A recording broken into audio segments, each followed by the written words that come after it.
Yes, me again, TacBishop, back with another video.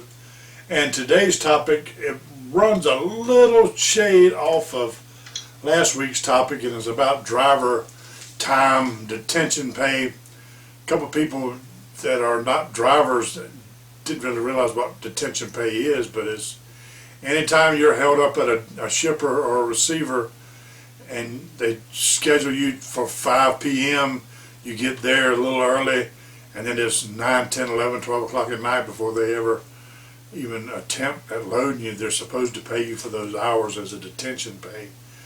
Like I said in the video, I never got it, but that's what it is. But then I saw an article, there was a report from J.B. Hunt that says that J.B. Hunt actually sent a letter out to their shippers to stop wasting their drivers' time.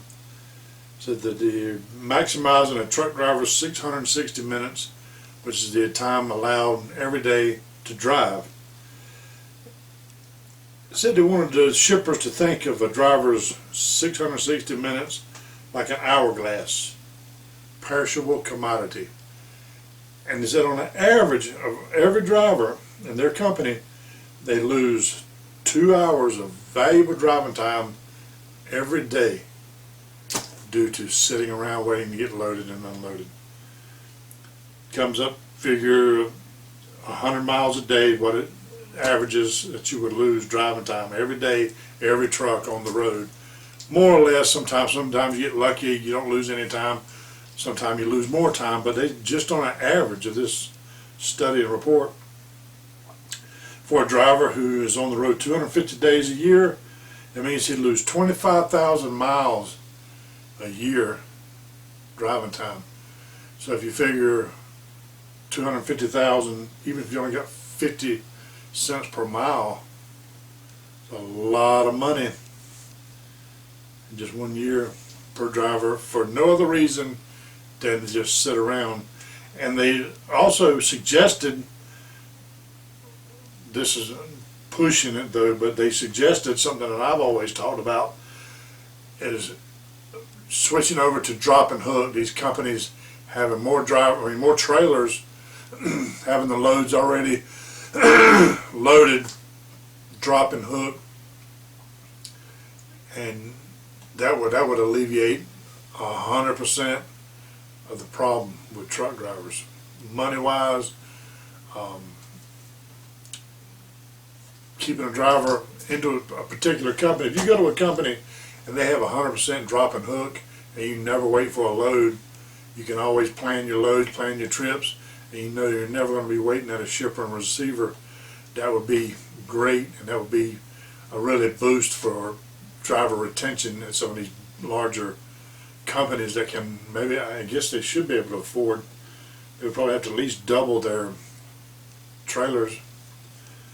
I know I go by a company I used to work for several times a week. He always has, he's a large company, he always has just looking and guessing 100 trailers sitting on the yard all the time, every time I go by there. So there's plenty of trailers. Those trailers should be spaced around at various locations to drop and hook. That's the answer. Whether anybody wants to do it or not, spend the money, they'd rather for you to lose, what would 50 cents a mile, $250,000, $12,500 a year that you lose sitting around in the dock, $12,500 a year, and it needs to be stopped. That's $1,000 a month. That's a house payment. You give your shippers a house every month, or a house. Every one of you drivers, just the time you sit around at the dock, you give them a house, every driver. You know, medium-sized house, depending on what area you live in. Be a big house in my area, but something to think about. Anyway, videos will be up every Monday and Thursday at 1 o'clock. This one will be up 1 o'clock Monday. It's 2 a.m. Sunday night right now, so click on the like button and the share and all that stuff, and if you haven't subscribed, subscribe.